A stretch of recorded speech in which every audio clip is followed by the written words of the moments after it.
The Galactic Council's chambers were a cacophony of arguing voices, each representative from the dozens of member species vying to be heard above the rest.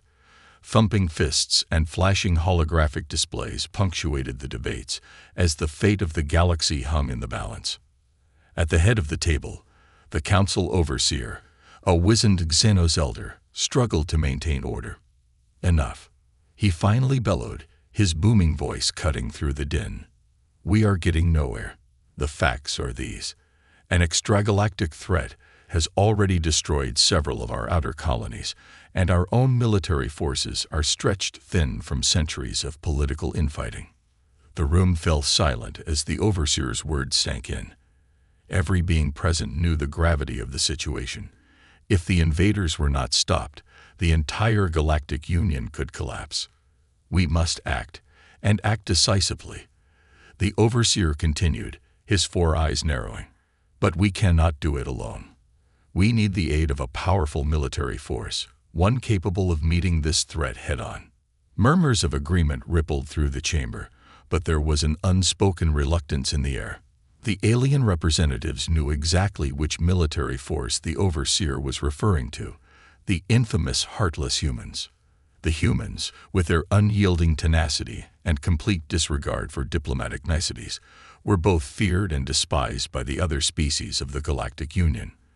Their brutal efficiency in battle was legendary, as was their willingness to do whatever it took to achieve victory. Many on the council had advocated for limiting human influence and military power, but now they found themselves with no other choice. We must swallow our pride and request aid from the humans, the overseer said, his voice laced with resignation. They are the only ones who possess the strength and the resolve to take on this threat. Murmurs of protest quickly erupted, with several representatives vehemently objecting to the idea of relying on the humans. They are savages, with no respect for our laws or our way of life, cried a Venlil diplomat, her fur standing on end. They will use this as an opportunity to expand their own power and influence. Perhaps, the overseer acknowledged, raising a hand to quell the dissent. But we have no other choice. If we do not act, the Galactic Union will fall, and we will all perish. The humans, for all their faults, are the only ones who can save us now. Reluctant nods of agreement began to spread through the chamber, though the tension was palpable. The representatives knew that calling upon the humans would be a risky gamble, but with their backs against the wall, they had no other option. Very well, the overseer said, his voice heavy with resignation. I will dispatch a delegation to make contact with the human authorities immediately. May the stars have mercy on us all. As the council members filed out of the chamber, a sense of unease hung in the air. They had made their decision, but deep down, they feared what unleashing the heartless humans upon the galaxy might truly bring. The contingent of alien diplomats, fresh from their tense deliberations, arrived at the human embassy with a mixture of apprehension and resignation. They were greeted by a stern-faced human guard, who eyed them warily before ushering them inside. As the aliens entered the cavernous reception hall, they were immediately struck by the stark contrast between the human and Galactic Council facilities. Gone were the elaborate, ornate decorations and holographic displays that adorned the Council's chambers. In their place, a simple, functional aesthetic prevailed. Clean lines, muted colors, and an underlying sense of efficiency that made the aliens feel almost out of place. At the far end of the hall, a figure rose from a plain metal chair, his movements slow and deliberate. Commander Erickson, the grizzled human veteran handpicked by the human authorities to liaise with the Galactic Council, approached the delegation with an air of indifference. Greetings, Erickson said, his deep voice resonating through the hall. I understand you have a proposition for my people. The alien diplomats exchanged nervous glances, suddenly feeling very small in the imposing human's presence. It was the Venlil ambassador, her fur still slightly ruffled from the earlier debate, who stepped forward. Commander Erickson, she began, her tone hesitant. The Galactic Council finds itself in a dire situation. The threat has emerged from beyond our borders, one that has already devastated several of our outer colonies. We require your assistance." Ericsson's expression remained impassive, his piercing gaze scanning the group of aliens before him. "So the Council has finally deigned to ask for our help," he said, a hint of amusement in his voice. "It's about time." The Venlil ambassador bristled at the human's tone, but she swallowed her pride and pressed on. "Yes, Commander. We are requesting that the human military engage this threat on our behalf. Your forces are the only ones capable of meeting it head-on." Ericsson paused, stroking his chin thoughtfully. "And what, pray tell, does the Council have to offer in exchange for our services?" he asked, his tone laden with skepticism. The diplomats exchanged uneasy glances, realizing that they had little to bargain with. The humans, they knew, were not motivated by the same diplomatic and political concerns that drove the Galactic Council. Wealth, resources, and even technological advancements held little sway over a people who valued strength and self-reliance above all else. We are prepared to grant the humans greater autonomy within the Galactic Union," the Venlil ambassador said, her voice wavering. "And we will ensure that your interests are represented in future council decisions." Ericsson let out a derisive snort. "Greater autonomy, you say?" He mused, his lips curling into a sardonic smile. "The humans have always taken what we needed, regardless of your council decisions. We have no use for your hollow promises or your simpering diplomacy." The alien diplomats recoiled, their eyes wide with shock and alarm. They had expected resistance, but the humans' complete disregard for their authority was beyond anything they had imagined. "Then what do you want?" the Venlil ambassador asked, her voice barely above a whisper. Ericsson's gaze narrowed, and for a moment, the alien saw a glimmer of the human's infamous ruthlessness. "We want one thing, and one thing only," he said, his voice low and dangerous. "Complete freedom of action. No interference, no oversight, and no restrictions. The humans will handle this threat on our own terms." The diplomats stood in stunned silence, their mouths agape. They had come expecting to negotiate, to bargain and compromise. But the humans, it seemed, were operating by an entirely different set of rules. The alien diplomats, still reeling from their encounter with Commander Ericsson, returned to the Galactic Council chambers with grave expressions. As they relayed the details of their meeting, the other representatives listened in stunned silence, their faces reflecting a mixture of shock, fear, and growing resentment. "Unacceptable," roared the Venlil ambassador, her fur standing on end. "The humans demand complete autonomy. They have no right to dictate terms to the Galactic Council." The overseer raised a calming hand, his four eyes narrowing. "Calm yourself, Venlil. We knew the humans would be difficult to work with, but we have little choice in the matter. Our colonies are being destroyed, and the humans are the only ones who can stop the invaders." "But at what cost?" retorted the Venlil. "The humans will use this as an opportunity to seize even more power and influence. They care nothing for our laws or our way of life." Murmurs of agreement rippled through the chamber as the other representatives voiced their own concerns. The overseer waited patiently, allowing the debate to run its course before raising his hand once more. "I understand your reservations," he said, his voice steady. "But we must act, and act quickly. The humans, for all their faults, are the only ones capable of meeting this threat head-on. We have little choice but to grant them the autonomy they demand." The Venlil ambassador opened her mouth to protest, but the overseer silenced her with a stern look. "This is not a decision I make lightly," he continued, "but the survival of the Galactic Union is at stake.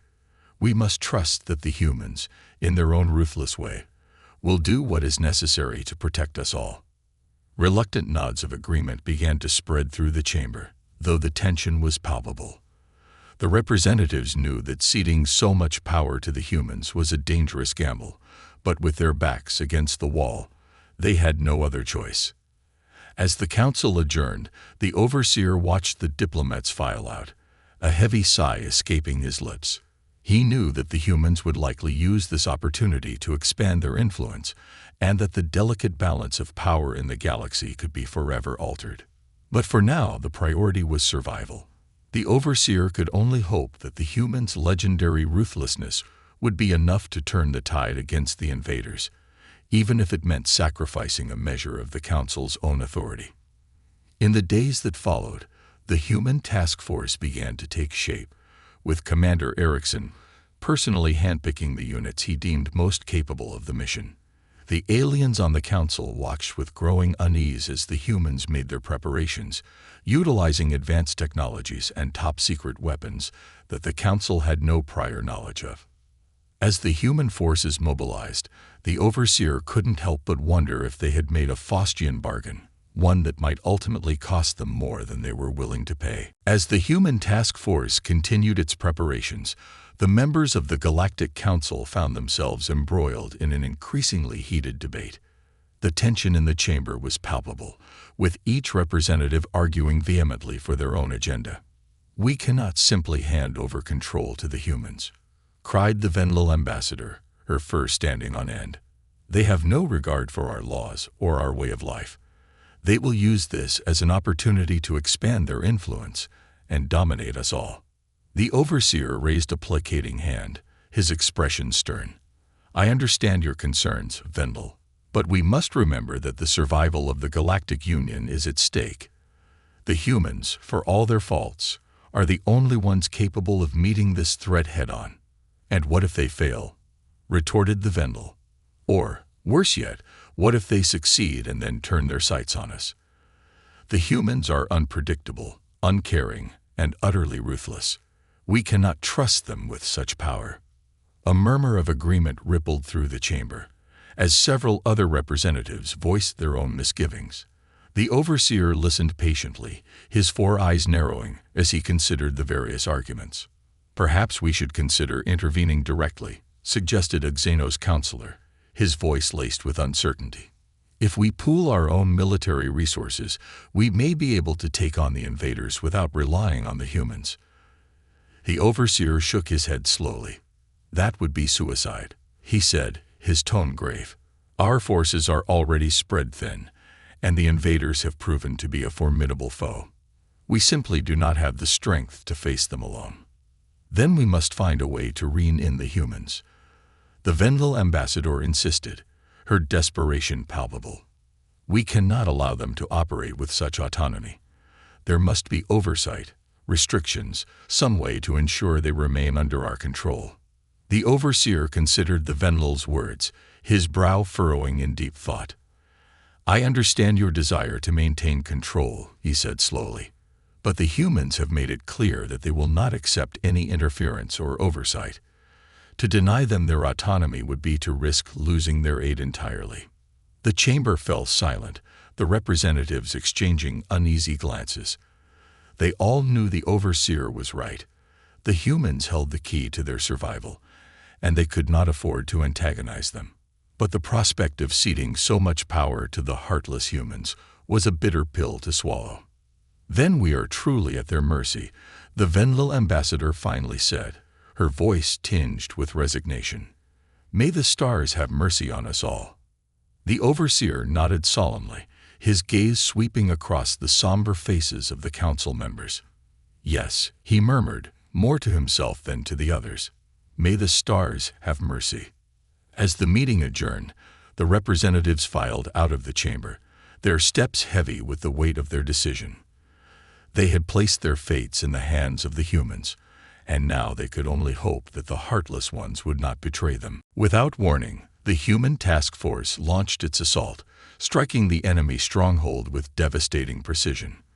From their observation posts, the alien members of the Galactic Council watched in stunned silence as the human forces unleashed their fury. Agile human spacecraft darted between the lumbering enemy capital ships, their sleek, angular forms weaving a deadly dance. Concentrated barrages of plasma fire ripped through the alien vessels, their shields flickering and failing under the relentless onslaught. On the ground, human troops equipped with advanced powered exoskeletons and plasma weaponry stormed the enemy fortifications, With ruthless efficiency, they swept through the defended positions, cutting down any resistance with cold precision. The Venlil ambassador stared at the unfolding battle, her fur standing on end. This is madness," she whispered, her voice trembling. "They are annihilating the enemy without any regard for collateral damage or civilian casualties." The overseer remained silent, his 4 eyes fixed on the holographic displays that relayed the progress of the battle.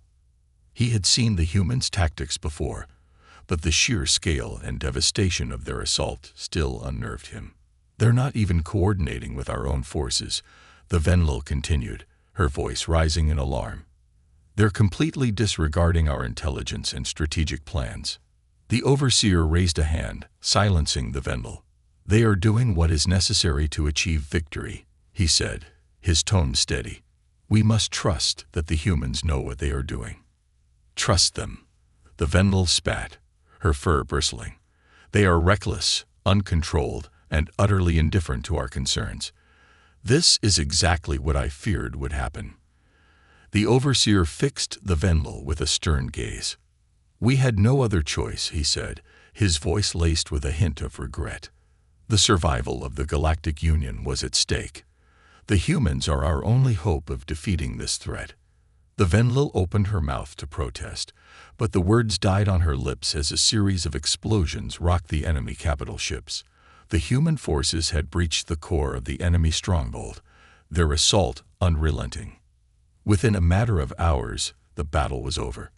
The human task force had emerged victorious, with only minimal casualties. As the smoke cleared, the alien representatives on the council found themselves at a loss for words, their usual verbose arguments failing them in the face of the humans' overwhelming display of power and efficiency. The overseer watched as the human forces began their withdrawal, his expression unreadable. He knew that the events of this day would have far-reaching consequences, both for the Galactic Union and for the humans themselves. "They have done what we could not," the overseer murmured, more to himself than to the others. "But at what cost?"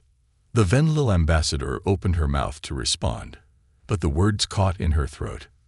For once, even the most vocal of the council members found themselves utterly speechless, their preconceptions and prejudices shattered by the raw power of the heartless humans. As the human task force began its withdrawal, Commander Erickson stepped forward to deliver his report to the Galactic Council. The alien representatives, still reeling from the sheer devastation they had witnessed, eyed the grizzled human with a mixture of awe and trepidation. Erickson's movements were slow and deliberate as he approached the council's chamber, his gaze sweeping over the assembled aliens with an air of indifference. When he finally spoke, his deep voice resonated through the hall, cutting through the uneasy silence. "The enemy stronghold has been destroyed," he stated, his tone flat and devoid of any emotion. "All primary objectives have been accomplished, with minimal casualties on our side." The Venlil ambassador, her fur still slightly ruffled, struggled to find her voice. "Minimal casualties," she echoed, her voice trembling. "But the scale of the destruction, the loss of life on the enemy side." Erickson raised a hand, silencing her with a gesture. "Necessary casualties in the pursuit of victory," he said, his expression unreadable. "The humans do what is required, without hesitation or remorse." The overseer, his 4 eyes narrowed, studied the human commander with a calculating gaze. "And what of our own forces?" he asked, his tone measured. "Did you coordinate with them, as we had requested?" Erickson's lips curled into a sardonic smile. "Your forces," he scoffed. "We had no need for them. The human task force handled the situation with utmost efficiency, as we always do." The Venlil ambassador's fur stood on end, her indignation palpable. "But we provided you with intelligence and strategic plans," she protested, her voice rising in pitch. "You disregarded them completely."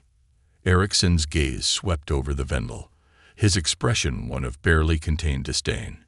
"Your intelligence and plans were irrelevant," he said, his tone laced with barely concealed contempt. "The humans operate according to our own methods and priorities. We do not require the approval or oversight of the Galactic Council. The chamber fell silent, the alien representatives rendered speechless by the humans' utter disregard for their authority. They sat in stunned silence, their usual verbose arguments failing them in the face of Erickson's unwavering confidence and indifference. The overseer, his expression unreadable, raised a hand to halt the impending outburst. "And what of the aftermath?" he asked, his voice steady. "What are the humans' plans for the liberated territories?" Erickson's gaze shifted to the overseer, his eyes narrowing. "The human task force will withdraw as agreed," he said, his tone clipped. "The liberated territories will be returned to the Galactic Union, to do with as you see fit." The overseer nodded slowly, his 4 eyes betraying a hint of relief. "I see," he murmured, his tone pensive. "Then we have nothing further to discuss." Erickson inclined his head in a gesture that could have been interpreted as either respect or disdain, then turned and strode out of the chamber, leaving the stunned alien representatives in his wake. As the human commander disappeared from view, the Vendel ambassador turned to the overseer, her expression a mix of anger and bewilderment. "How can you be satisfied with this?" she hissed. "The humans have shown complete disregard for our authority." The overseer met her gaze, his expression grave. "Perhaps," he said, his voice barely above a whisper, "but they have also saved us from annihilation. For now, that is all that matters." After the human task force had departed, the members of the Galactic Council convened in a private session, their faces etched with a mixture of relief and unease. The overseer, his 4 eyes narrowed in contemplation, addressed the assembled representatives. "We cannot ignore the implications of what has just occurred," he said, his voice grave. "The humans have demonstrated a level of power and efficiency that surpasses even our own military capabilities." The Vendel ambassador, her fur still slightly ruffled, nodded in agreement. "Precisely. They have shown complete disregard for our authority and our established protocols. Who's to say they won't turn that power against us in the future?" The overseer raised a hand, silencing the Vendel. "That is precisely the concern we must address," he said, his tone measured. "We cannot afford to antagonize the humans, not after they have proven themselves to be our most effective bulwark against the extragalactic threat." "But how can we trust them?" the Vendel pressed, her voice laced with frustration. "They have made it clear that they operate by their own rules, with no regard for our laws or our way of life." The overseer considered the Vendel's words, his brow furrowing in deep thought. "Perhaps," he said slowly, "we must find a way to accommodate their needs and interests, rather than attempting to subjugate them to our own authority." The Vendel's eyes widened in shock, her fur standing on end. "Accommodate them?" she exclaimed, her voice rising in pitch. "You would have us grant the humans even more autonomy and influence within the Galactic Union." The overseer held up a hand, silencing the Vendel once more. "I do not make this suggestion lightly," he said, his tone grave. "But we must acknowledge the reality of the situation. The humans have carved out a unique position for themselves, one that we cannot ignore or wish away." The Vendel opened her mouth to protest, but the overseer continued, his voice firm. "If we attempt to rein them in, to limit their power and influence, we risk losing their aid entirely. And without the humans, we may not survive the next confrontation with the extragalactic threat." Reluctant murmurs of agreement began to spread through the chamber as the other representatives considered the overseer's words. The Vendel, her expression one of barely concealed resentment, finally acquiesced with a curt nod. "Very well," she said, her voice laced with resignation. "But we must ensure that the humans' autonomy is not absolute. There must be some measure of oversight, some way to ensure that their interests align with the greater good of the Galactic Union." The overseer nodded, his expression thoughtful. "That is a reasonable request," he said. "We will work to establish a framework that grants the humans the freedom they demand, while still maintaining a degree of accountability." As the council members filed out of the chamber, a palpable sense of unease hung in the air. They knew that they were venturing into uncharted territory. their delicate balance of power threatened by the rise of the heartless humans. But with the extragalactic threat still looming, they had no choice but to find a way to coexist with the formidable human forces, even if it meant sacrificing a measure of their own authority and influence. As the human task force departed, Commander Erickson stood on the bridge of the lead spacecraft, his gaze fixed on the receding form of the Galactic Council's headquarters. Though his expression remained impassive, a glimmer of satisfaction flickered in his eyes. The humans, he knew, had carved out a unique position for themselves, one that would undoubtedly reshape the balance of power in the galaxy, whether the Council liked it or not. Erickson had seen the fear and uncertainty in the eyes of the alien representatives, their usual verbose arguments silenced by the sheer display of human might. He understood that the humans' reputation for ruthlessness and their disregard for diplomatic niceties had made them both feared and respected throughout the Galactic Union. The heartless ones, Erickson murmured to himself, the corners of his lips curling into a sardonic smile. It was a moniker that the humans had embraced, a badge of honor that set them apart from the other species who clung to their laws and their political machinations. In the days and weeks that followed, the Galactic Council found itself grappling with the consequences of its decision to grant the humans greater autonomy. The Overseer, true to his word, worked tirelessly to establish a framework that would allow the humans to operate with a degree of freedom, while still maintaining some measure of accountability. The process was arduous, marked by heated debates and tense negotiations. The Vendel ambassador, still deeply distrustful of the humans, fought every concession tooth and nail, her fur standing on end as she argued against what she saw as a dangerous capitulation.